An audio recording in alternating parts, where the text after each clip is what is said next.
Oke, Assalamualaikum warahmatullahi wabarakatuh. Di dunia ini memiliki iklim global, di mana iklim global ini dipengaruhi oleh adanya arus. Pertama, arus geotropik yang disebabkan oleh adanya gradien kanan, yaitu dari sebab muka air laut yang diseimbangkan oleh gaya geologis. Oleh karena itu, saya Farid Nuri Azmi, 1292010 akan menjelaskan tentang pola arus geostropik di perairan Arafura dan Indo-Australian Basin menggunakan data satelit altimetrik dan juga airflow. Next. Nah, sebelumnya kita berada di Indonesia, di mana Indonesia itu merupakan negara yang berada di ekuator, sehingga memiliki sebagian wilayah yang berada di BBU dan juga sebagian wilayah yang ada di BBS, sehingga menghasilkan nilai gaya Coriolis yang positif di BBU dan juga nilai Coriolis yang negatif di BBS. Selain itu, Indonesia juga diapit oleh Pacific Ocean dan juga Samudra India, di mana perbedaan antara Pacific Ocean dan juga India Ocean itu terletak pada tinggi muka air lautnya, di mana Samudra Pasifik memiliki muka air laut yang lebih tinggi daripada Samudra India, sehingga harus bergerak dari Pacific Ocean menuju Indian Ocean. Nah, dengan adanya selap muka air laut ini mengesahkan arus dan juga disimbangkan oleh adanya gaya Coriolis, di mana akan terjadi adanya arus geostropik yang ada di Indonesia, terutama di Indonesia bagian timur dan juga Indonesia di bagian selatan. Oleh karena itu, saya akan mengkaji dua paper yang menjelaskan mengenai di arus geostropik di Laut Arafura dan juga arus geostrofik di Indo-Australian Basin di sekitar. Oke, selanjutnya, nah adalah satelit altimetri. Nah, satelit altimetri ini adalah satelit yang mengukur dari eh, angkasa menuju permukaan laut. Nah, dari pengukuran tersebut dihasilkan sea level anomali. Nah, kemudian dari sea level anomali ini kita tidak bisa menggunakannya langsung untuk mengukur dari arus geostropiknya. Namun diperlukan suatu referensi dasar, yaitu Mean Dynamic Topography yang merupakan undulan geoid. Nah, itu merupakan referensi utamanya. Lalu ditambah antara MDT dan juga SLA untuk menghasilkan Absolute Dynamic Topography. Nah, di mana Absolute Dynamic Topography merupakan dasar bagi terbentuknya komponen arus geostropik. Nah, terutama di suku do zeta per do x pada komponen yang P atau meridional dan komponen zonalnya yaitu do zeta per do y. Nah, sehingga dari data satelit altimetri ini kita bisa menghitung arus geostropiknya. Selanjutnya adalah dari data ArgoFloat. Nah, kita tahu bahwa ArgoFloat itu merupakan instrumen oceanografi yang dimana memiliki mekanisme pengukuran yang unik. Nah, ArgoFloat dilepaskan dari kapal menuju laut. Nah, kemudian tenggelam menuju ke kedalaman 1000 meter. Dia mengukur salinitas, suhu, dan juga tekanan layaknya CTD. Lalu drifting selama 10 hari di kedalaman 1000 meter tersebut. Setelah itu, setelah 10 hari, kembali turun menuju 6000 meter, mengukur profil temperatur salinitas layaknya CTD, dan juga setelah itu, setelah mencapai 6000 meter, akan ke atas. Nah, saat ke atas juga, si ArgoFloat ini mengukur data suhu, salinitas, dan juga tekanan. Dan saat pada di permukaan, si Argoflot ini akan mengirimkan data menuju satelit. Nah, sehingga datanya bisa kita pakai untuk mengukur dari arus geostropik tersebut. Nah, tiga komponen utama yaitu suhu, salinitas, dan juga tekanan digunakan untuk memperhitungkan absolute dynamic topography ini. Nah, di mana bisa digunakan untuk menghitung komponen arus geostropiknya. Nah, itulah mengapa data Argoflot bisa digunakan sebagai data untuk mengukur arus geostropik. Selanjutnya, nah untuk daerah kajian, seperti yang saya sudah bilang tadi, yaitu ada di Indo-Australian Basin oleh Saputra dan kawan-kawan tahun 2020, dan juga Kumaro dan kawan-kawan tahun 2017 di Laut Arafura. Untuk yang Kumaro dan kawan-kawan 2017, dia menggunakan data altimetri, di mana digunakan untuk mencari arus geostropik anomalinya. Lalu terdapat juga ada sea level anomali. Di overlay mendapatkan arus eddy yang akan diidentifikasi peristiwa upwelling dan downwellingnya. Nah, sedangkan untuk yang Saputra, dia melihat variansi atau variabilitas dari si arus geostropiknya, apakah dia tahunan, semi tahunan, atau antar tahunan atau antar musim, menggunakan analisis EOF. Oke, seperti itu. Nah, langsung saja. Yang pertama adalah hasil yang pertama, yaitu dikeluarkan oleh Saputra dan kawan-kawan. Dia menggunakan 4 mode EOF. Yang pertama ada 26,48% dari varians. Terus yang mode yang kedua itu menggunakan 11,09%. Dan yang ketiga itu menggunakan 6,99%. Dan yang terakhir ada 5,91%. Nah, kembali lagi. Kita bisa lihat dari mode yang pertama, yaitu memiliki variansi yang terbesar, di mana kita bisa melihat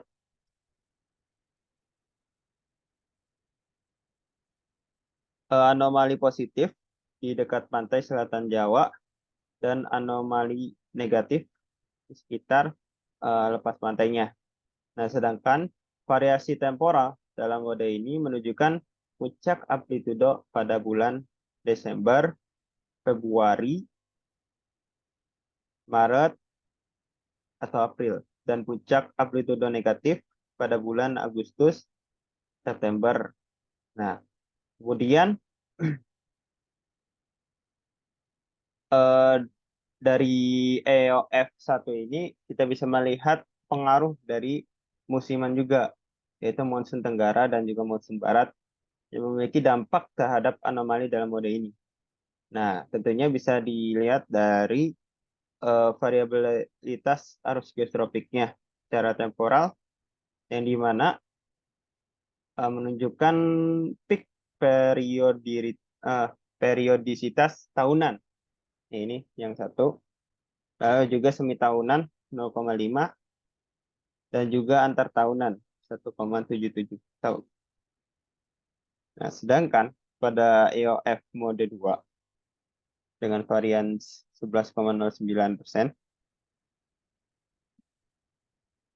variabilitas komponen zona geostropik bertepatan dengan terjadinya gelombang Kelvin semi tahunan yang dihasilkan oleh hemburan angin baratan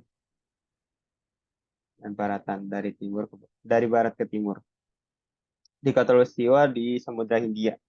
Selama terjadinya gelombang Kelvin, diduga bahwa komponen zonal dari geostropik mengalami anomali positif di sekitar hampir di sekitar di ekuatornya. Nah, kemudian di perairan dekat pantai selatan Jawa di sebelah sini ya, itu anomali positif. Dan variasi temporalnya menunjukkan bahwa nilai tertinggi itu pada bulan April sama Mei. April hingga Mei, dan juga Oktober hingga November, hampir setiap tahun. Bisa dilihat dari temporalnya ya. Lalu dari variasi temporal yang variabilitas arus geotropik ini menunjukkan nilai tertingginya itu pada periodisitas 1 tahun atau tahunan. Kemudian semi tahunan 0,5 dan juga antar musiman 0,2 tahun. Tuh. Lalu lanjut yang untuk yang EOF ketiga atau mode ketiga itu memiliki eh, menjelaskan 6,99% variansi. Nah, menunjukkan pola spasial dengan anomali positif di sekitar 13 derajat. Ya, nih, anomali positif di sini. 13 derajat atau di sini. 13 derajat lintang selatan. Dan juga di sini. Nah, sedangkan negatifnya itu ada di sebelah sini yang biru gelap di sebelah sini.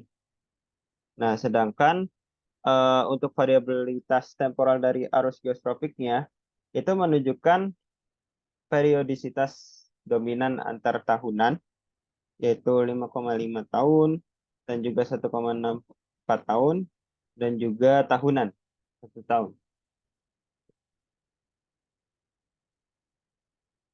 Nah, selanjutnya adalah mode EOF yang keempat dengan menjelaskan 5,91% variansi. Nah, dengan anomali positif pada area sekitar 8 derajat lintang selatan di sini sampai 13 dan juga 13 sampai 15 di sekitar sini. Terus juga anomali negatifnya ada di atasnya dari sini 9 sampai 11 dan juga sekitar 15 sampai 16 derajat 30 menit sekitar sini. Nah, ini juga kita bisa lihat dari variabilitas temporal dari arus geotropiknya yang tertangkap itu periodisitas yang dominan itu ada tahunan, terus ada semi tahunan, dan juga antar musiman. Ini adalah hasil yang dikeluarkan oleh Saputra dan kawan-kawan 2020. Selanjutnya, untuk yang hasil ketiga, itu dari Umaro dan kawan-kawan 2017. Nah, eh, dari hasil Umaro dan kawan-kawan 2017, kita bisa lihat bahwa menunjukkan variasi musim dari tinggi muka air laut dan juga anomali dari arus geostropiknya di Laut Arafura. Dan semakin merah warnanya berarti menunjukkan anomali tinggi muka air laut positif yang makin besar, artinya semakin tinggi. Sedangkan warna biru semakin besar nilai negatifnya, maka artinya muka air lautnya itu semakin rendah. Nah, karena Laut Arafura itu terletak pada bumi bagian selatan, maka peristiwa Pelling ditandai dengan arus eddy siklonik dan memiliki tinggi muka air yang lebih rendah. Dan peristiwa downwelling ditandai dengan arus eddy antisiklonik dan juga memiliki tinggi muka air yang lebih tinggi. Nah, peristiwa ini juga dipengaruhi oleh angin muson. Nah, kita tinjau untuk musim yang DJF atau musim barat laut, di mana peristiwa upwelling itu lebih banyak daripada downwellingnya. Kita bisa tahu dari lingkarannya.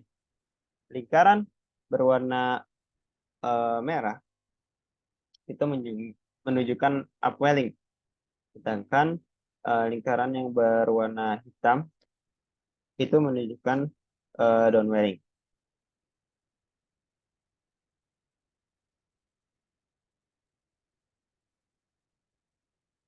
Nah, kita bisa lihat juga dari musim tersebut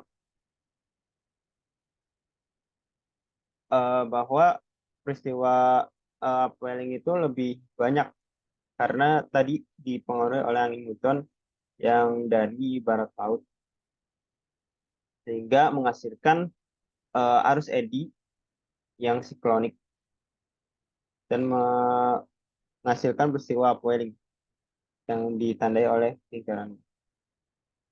Dan kita juga bisa lihat di Laut Arafura ini mengalami peristiwa downwelling pada bagian sini, di bagian utara dan juga bagian tenggara untuk bulan Desember. Januari juga tetap ada di bagian sekitar barat dan juga sebelah timur. Kemudian ada juga Februari. Februari ada juga di barat. Dan kemudian untuk musim peralihan 1 yang ada di sebelah kanan atau MAM lebih tepatnya, itu lebih banyak peristiwa upwelling juga daripada peristiwa downwelling.